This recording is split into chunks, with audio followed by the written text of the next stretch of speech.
যুক্তরাষ্ট্র ইসরায়েলের সঙ্গে চলমান যুদ্ধের মধ্যে ওয়াশিংটনের পক্ষ থেকে সরাসরি বার্তা পাওয়ার কথা নিশ্চিত করেছেন ইরান। তবে বার্তা আদান প্রদান হলেও তা আনুষ্ঠানিকভাবে আলোচনা নয় বলে দাবি করেছে তেহরান।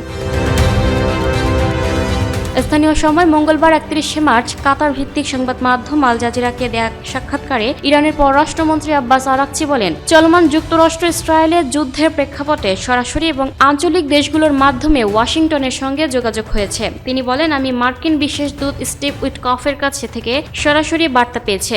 তবে এর অর্থ এই নয় যে আমরা আলোচনায় বসেছি। তিনি আরও বলেন, ইরানের কোনো পক্ষের সঙ্গে ওয়াশিংটনের আলোচনা চলছে এমন দাবির কোনো সত্যতা নেই। তবে সব বার্তা পররাষ্ট্র মন্ত্রণালয়ের মাধ্যমে আদান প্রদান হয় এবং নিরাপত্তা সংস্থাগুলোর মধ্যেও যোগাযোগ রয়েছে। আরাকচি বলেন, যুক্তরাষ্ট্রের সঙ্গে আলোচনার বিষয়ে এখনো কোনো সিদ্ধান্ত নেয়নি তেহরান। এছাড়া যুক্তরাষ্ট্রের পাঠানো 15 দফা শান্তি প্রস্তাবের বিষয়ে এখনো কোনো জবাব দেওয়া হয়নি বলেও জানান আরাকচি। তিনি বলেন, আমরা এখনো কোনো প্রস্তাবের জবাব দেইনি, নিজেদের পক্ষ থেকেও কোনো শর্ত বা প্রস্তাব পেশ করিনি। তেহরান থেকে আল জাজিরার প্রতিবেদক আলী হাশেম বলেন, আরাকচির বক্তব্যের বেশিরভাগই ইরানের আগের বক্তব্যের প্রতিফলন। তবে উইটকফের সঙ্গে সরাসরি যোগাযোগের বিষয়টি নতুন তথ্য।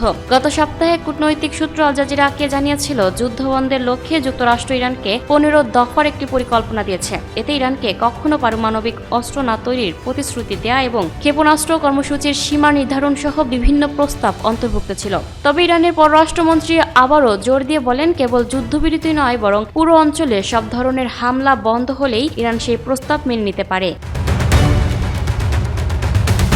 Lucky Akter, up to date news, Dhaka.